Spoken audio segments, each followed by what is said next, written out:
G'day mates, it's Busta here. And before the episode begins, I would like to give Best Fiends a big shout out for sponsoring this video. So, as you guys know, true crime and horror is my passion, but even I need the occasional change to keep myself sane. So, when it feels like I need a bit of a mental palate cleanser, my go-to refresher is Best Fiends. Best Fiends is a great little game that features an array of puzzles with an engaging story and is just a really fantastic piece of entertainment for casual gameplay. I've been playing it on my phone at night when I can't sleep, and I'm up to about level 130 now, and I've really enjoyed the fact that I don't have to invest huge amounts of time into the game to see progress and to have some fun. In fact, just the other day, I was out with my girl, shopping, and when I got bored, I just kind of tucked myself aside and started playing. And I guess that's the really great thing about Best Fiends. It's a great little casual game that you can pick up, play as much or as little as you like, put it down, and come back to it at your convenience. So, engage your brain with fun puzzles and collect tons of cute characters. Trust me, with over 100 million downloads, this 5-star rated mobile puzzle game is a must-play. Download Best Fiends free on the Apple App Store or on Google Play. That's friends without the R. Best Fiends.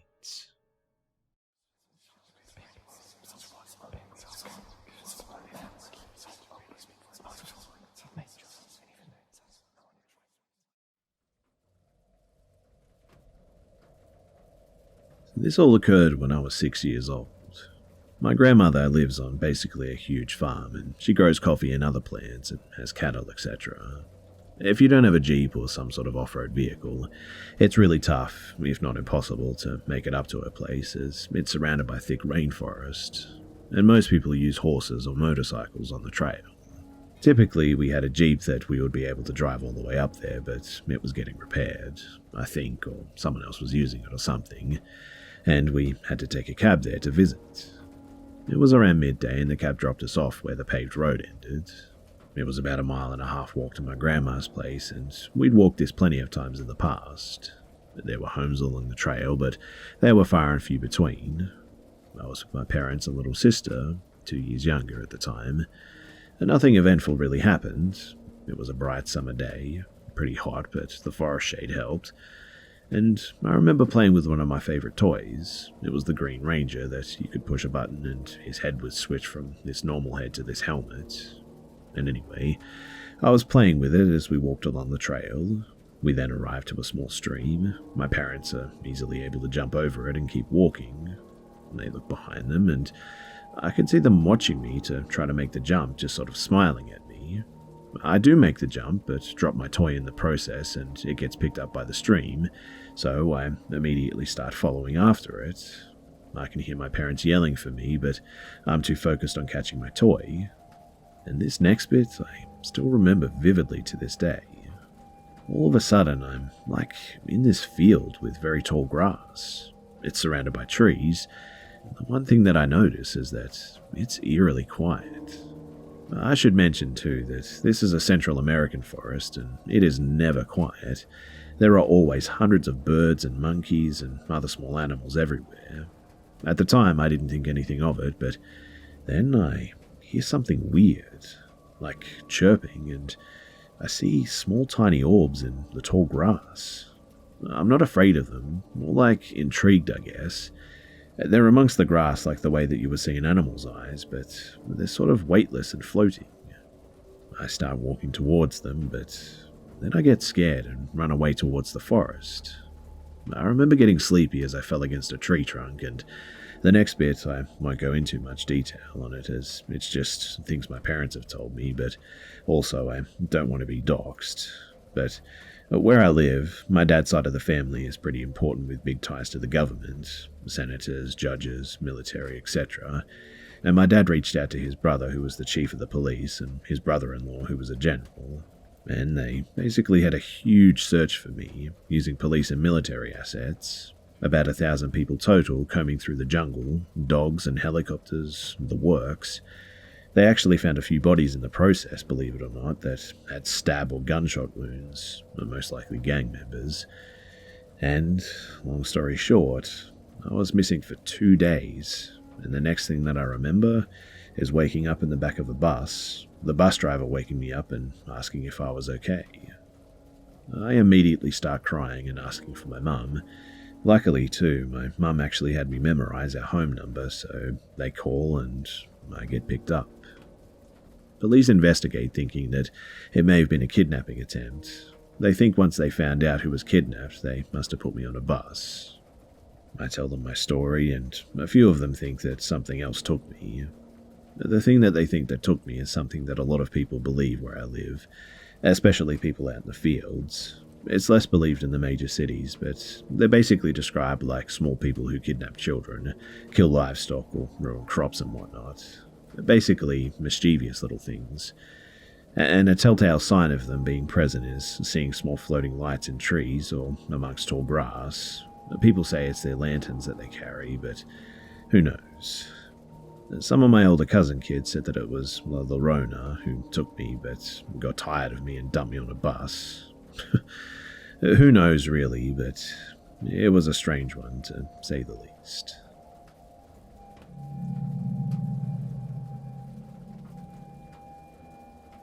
These events happened over several months in 2016 when me and my sister, then 16 and 14, first moved into our most recent apartment complex with our mother. Admittedly, we were still into the hoverboard craze then, and we would ride them around. And this is how we met Savannah. She was our age and lived in our building. She asked to hang out, and we were happy to hopefully make new friends, so we said yes. We hung out outside the complex at a little park area. It got dark, and we started making up ghost stories. Turns out she really liked creepy paranormal stuff like we did. And note, too, that I did not actually believe in this stuff and still don't. Every time I reference the paranormal, it's just hyperbole. But as we were walking home, the lights in one of the apartment hallways flickered, and I joked and said it was a spirit trying to communicate with us. Savannah made up a flash once for yes, twice for no system to communicate with spirits, and we messed around a bit, but we thought it was just harmless fun. The next day, she runs over to us excited. She informs us that the spirit that we had met last night told her its name was Kiran, and that it meant light, so it all made perfect sense now. We asked her how she knew this, and she said that she went back later that night, alone, to talk to it. This was the first time it occurred to us that she might have really believed in this stuff. Now, our aunt had actually given us an old Ouija board as a joke that year before, and we thought Savannah might like it. Savannah lit up and said that she wanted to try and talk to Kieran. So we eventually huddled in the hallway connecting the apartments and put our hands on the board. We kept getting random letters that just didn't make any sense. But soon, Savannah's questions were directed to Kieran. We felt her moving the planchette and called her out, but she got mad and said that she'd prove it. She took her hand off of the planchette and it no longer moved. She just huffed and insisted that it wasn't her, and over the next few weeks we did mostly normal stuff with her. But she just kept talking about the ghosts and the Ouija boards until we broke down and just played it again. This time we were introduced to a new ghost, Evan.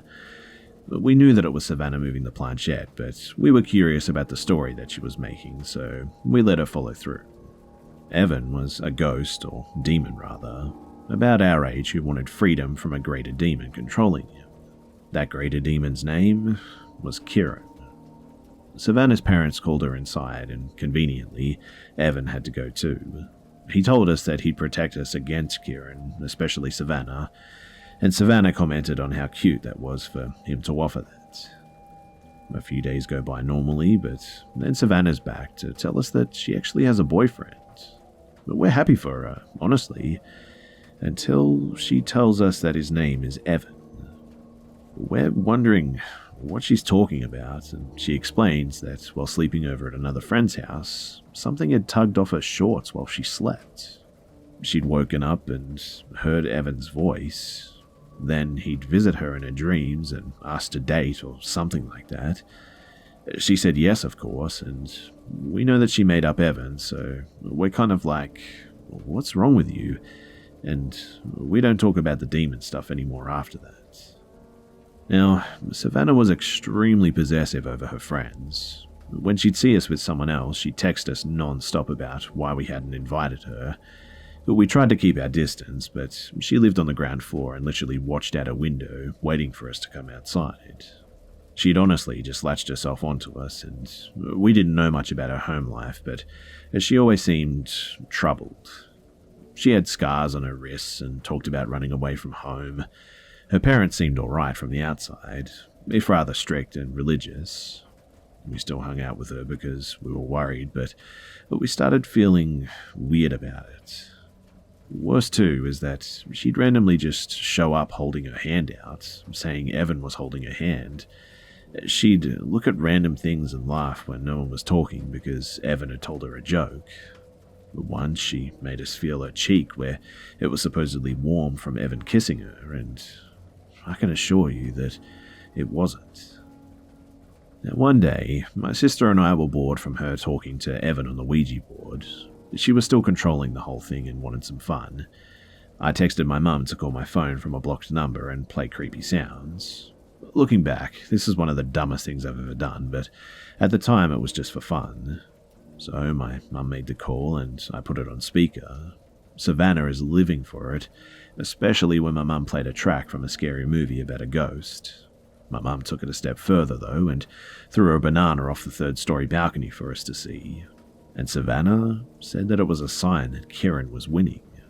But boy, we had no idea of the fire that this would light in her. We really were about to tell her that it was a prank, but again, her mum called her inside. She found us again the next day, and I came clean about the prank. She laughed and said that there was no way that we could have done that. I said, no, my mum literally did all of it. And well, Savannah had told her friend about it, who'd told her that yellow objects, like the banana, were a sign of the devil, and seeing them meant the devil was hunting you. And this was all she ever talked about for a while, but since nothing else happened, she gradually forgot. Things went back to normal for a while, until Autumn moved in. Autumn and Savannah connected instantly because of their history with depression. Autumn was a few years younger than us, but she had a much worse upbringing than any of us did. This included significant time spent in psychiatric facilities and violence toward her classmates and family and everything. And Autumn claimed that she heard demons talk to her at night, and just like that, the ghost stuff had started again. Interestingly though, Savannah felt threatened by Autumn and she felt the need to one-up her with ghost stuff all the time. She told her that Evan was a ghost brother that looked out for her. I was like, hold on, you claimed he was your boyfriend. She giggled and said, that's gross, he's my brother. Her story had completely switched, and now she was dating another demon named Jacob or something, and they were engaged. Honestly, you can't make this stuff up. She even showed us a ring to prove it, and the next week or so was literally like a match between them to see who the darkest one was and who the one most involved in the spiritual world or whatever was. They'd compare scars on their wrists and brag about cutting themselves and doing things like sneaking out at night. In a move to one-up Autumn though, Savannah drew a giant pentagram in the parking lot with chalk. Her parents found out and she backed out and blamed it on Autumn. And the next day, people came to repave the parking lot. And the pentagram is now buried under it forever, literally. Savannah eventually moved on to saying that her friend had found Jacob's body and was going to put his spirit back inside of it. Savannah continued to take advice from this friend who fueled everything that she did. Savannah now said that the friend was teaching her witchcraft, and it was at this point that we mostly avoided her. But she'd always ask us to do things like make holy water with her and try and summon her a familiar or something. From that point on, though, she insisted that she was a fire witch and walked around wearing all black with Halloween-like makeup on her face. She and Autumn frequently snuck out together, and occasionally we would see cop cars at her house. Now, my sister and I were avoiding both of them, but we'd get fiery texts from both of them if we hung out with other people, especially our guy friends.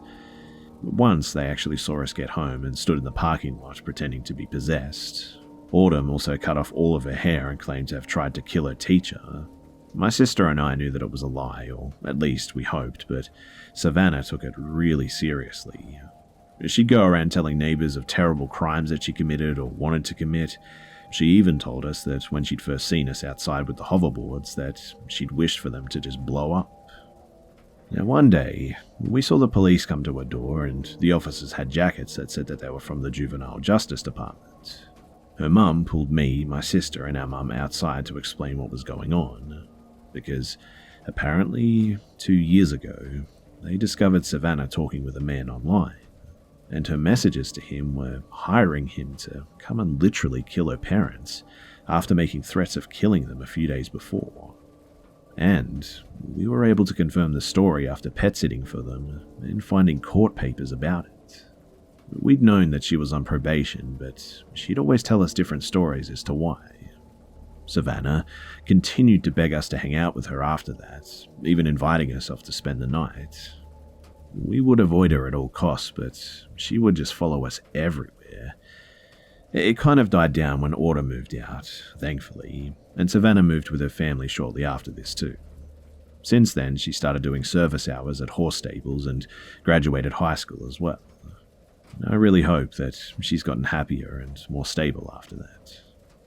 Autumn actually messaged my sister a few months ago, asking to call her mum to confirm that she was with us, but she wasn't, and we later saw her with a 19-year-old dude. She's 14 now. Me and my sister and my mum have moved on as well because there were just way too many incidences in those apartments. And thankfully, I can report that our new place is really quiet and really peaceful.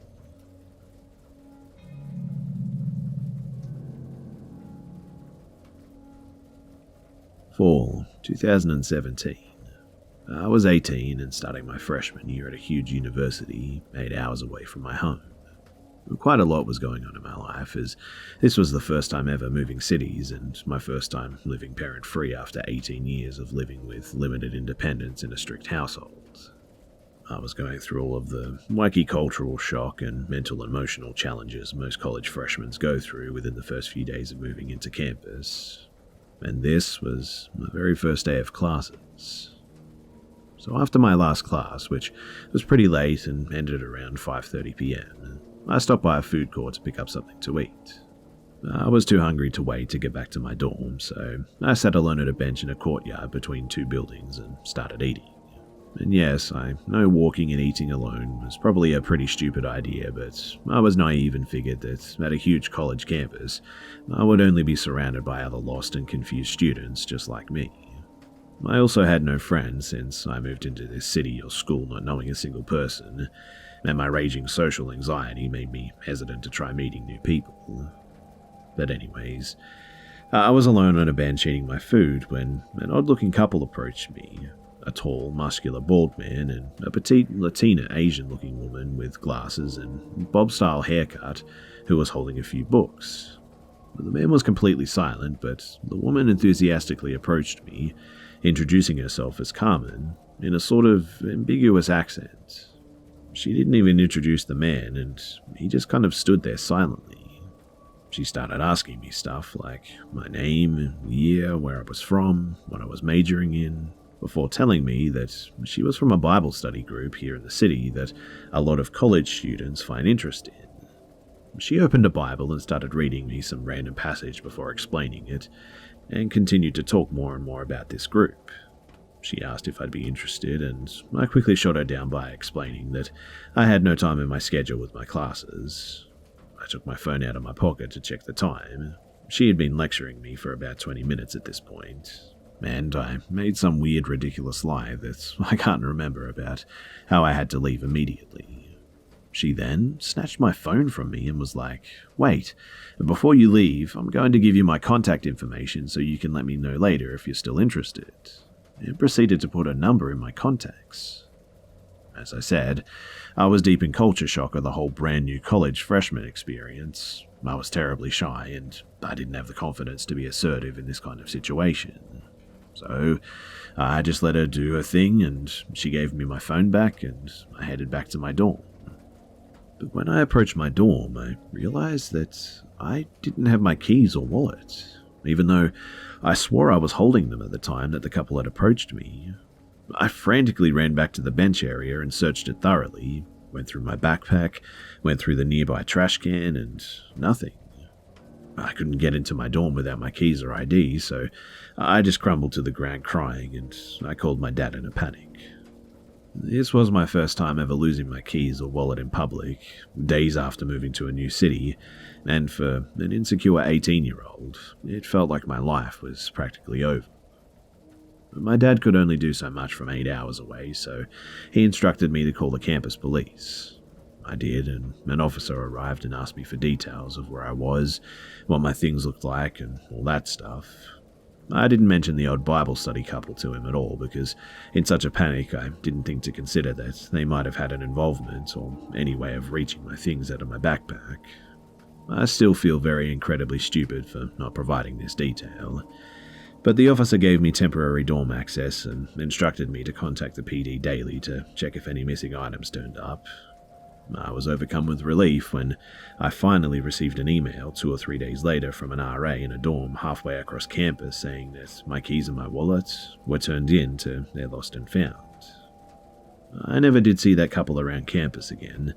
I avoided going places alone other than class, and a few months later, I was scrolling through social media to see multiple posts about an ongoing sex trafficking ring in the area that would target college students by introducing themselves as Bible study groups. My stomach instantly dropped. It sounded way too similar to the couple that approached me before my belongings mysteriously just disappeared. 3 years later, and I still feel like an utter and complete idiot for being more freaked out over my missing things, more than the encounter of these two strangers who potentially were predators.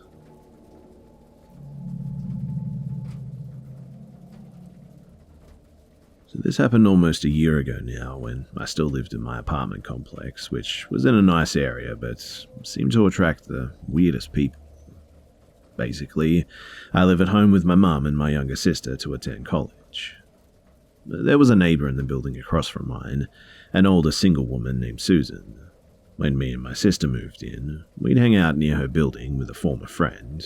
She's worthy of her own story, to be honest. And so we developed a rapport with Susan.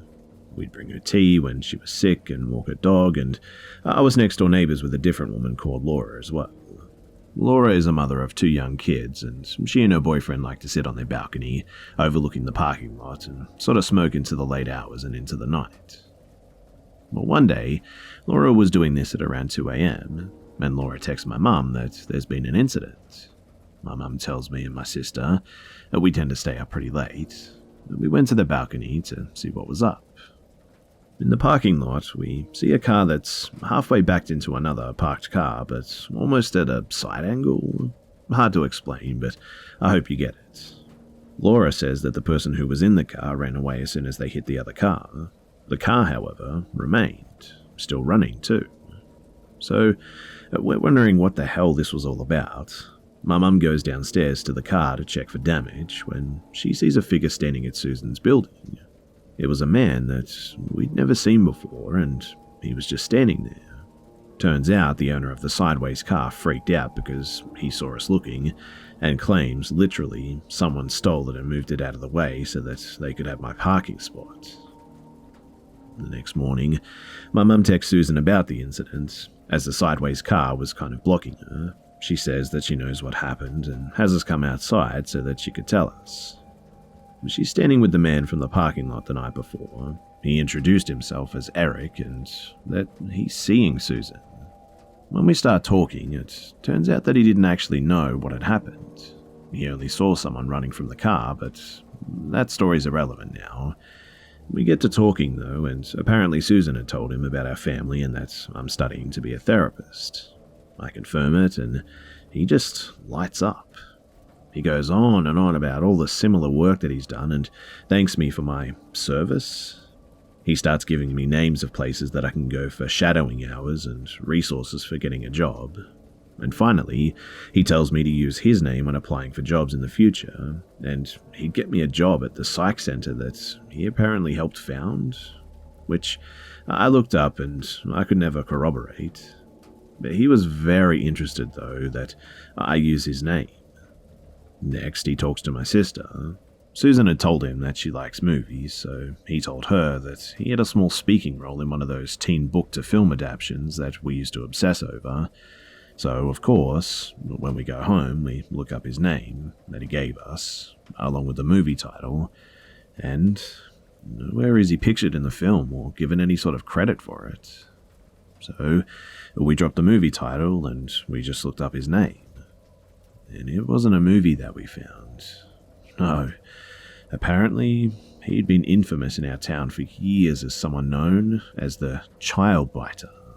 He had earned the name by biting an 8-year-old girl who was playing with her dad. A few years later, he bites another girl and apparently stalked her family in a public parking lot afterwards. Another few years pass and he had a third victim. But we're freaking out and we text Laura, who's kind of a gossip buddy anyway. She has 2 young kids, so she's furious that this guy with actual criminal records was allowed to move in, though he wasn't put on the lease. We were concerned too, because a lot of the kids live in ours and Susan's building, and the question came up as to whether to tell Susan or not.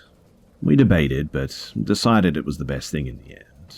My mum sent Susan a long text about how we discovered what we did, and 5 minutes later, she calls us.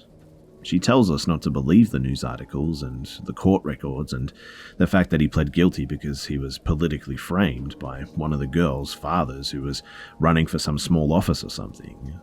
My mum covers for me and my sister by saying that we looked up his name, the movie that he was allegedly featured in front of Laura. Susan demands to know why Laura's concerned, and my mum tells her to talk to Laura herself, so she does. So she knocks on Laura's door and asks what her concerns are. Laura barely gets one sentence about how there are kids everywhere, and she's trying to be a good parent before Susan turns around and just leaves, just like that. Now, there are a few families whose kids that I babysit who pretty much let their kids wander the complex all day with no supervision. Unless I'm outside, then it's free babysitting apparently. We tell some of them and they're pretty much enraged. And for 2 days, there's not a single kid outside. After that, I guess the parents decided actually looking after their kids was too much work and gradually let them play outside again alone. A few days later, an 8-year-old girl that we babysit, Maddie, and this poor kid honestly has the worst history with getting attention from creepy men. I think that they pick up on her terrible home life or something. And her friend ran up to us to tell us about a nice guy at the pool who gave them M&Ms. A few minutes later, Eric strolls up with his bathing suit, and Maddie tells us that it was him. We avoid eye contact, but he slows when he passes us. We warn Maddie and her friend in 8-year-old terms to stay away from him. Another time we're visiting a friend who lives in this building, and he emerges right as we enter the hallway. He puts on a huge grin and starts making small talk. We sort of awkwardly excuse ourselves and go to the friend's house. We go inside and our friend keeps looking at the window, and there's Eric, standing by his car just staring through the window.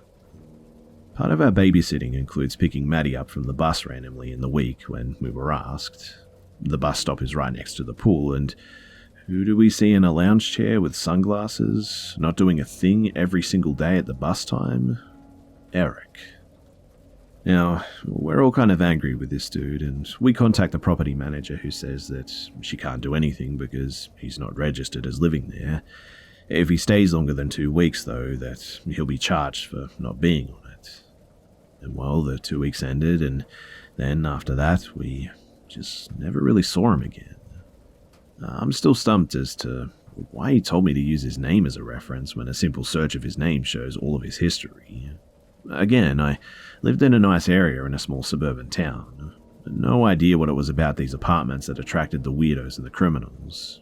Maybe it's some unspoken agreement for them to gather together there that we just didn't know about.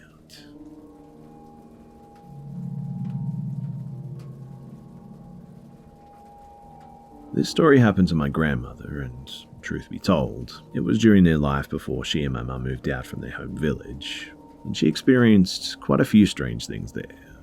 and this is one of them. So my grandmother lived in a small village, like I said, and was working as a postwoman. Her job allowed her to meet and talk with old people at the time who told her some spooky and supposedly true stories about the area or people living there and whatnot. Being a postwoman also meant that she had to travel quite a bit to deliver mail, as there were fields, forests, and some people lived further from the center of the village. During spring, summer, and autumn, when the roads were pretty good, she used her bike mostly, and when it was winter or very muddy, she took her horse with a wagon. This happened in the winter or late autumn because she took her horse. And as I mentioned, some people lived quite far away, so she had to cross a forest in order to deliver some mail. As she was going back, she took another route in the forest, and somehow she just ended up going in circles. Now, let me say this too, that this was a forest that she traveled numerous times and never got lost before. I mean, it was literally a straight shot in and a straight shot out, and was pretty difficult to get lost. But for some reason, she recalled that old folks told her a story once that there was a mansion there that sank into the ground instantly during a wedding feast, and only a priest managed to escape, and everybody else went to the ground with the house. Supposedly years passed and Forrest took over the place, but somehow it always remained sort of sinister after that. My grandmother figured that this must be the same place because she'd heard that whoever walks into this territory ends up going in circles. And she spent a good half of the day trying to just get out of there, but no matter where she turned, she ended up just going in circles.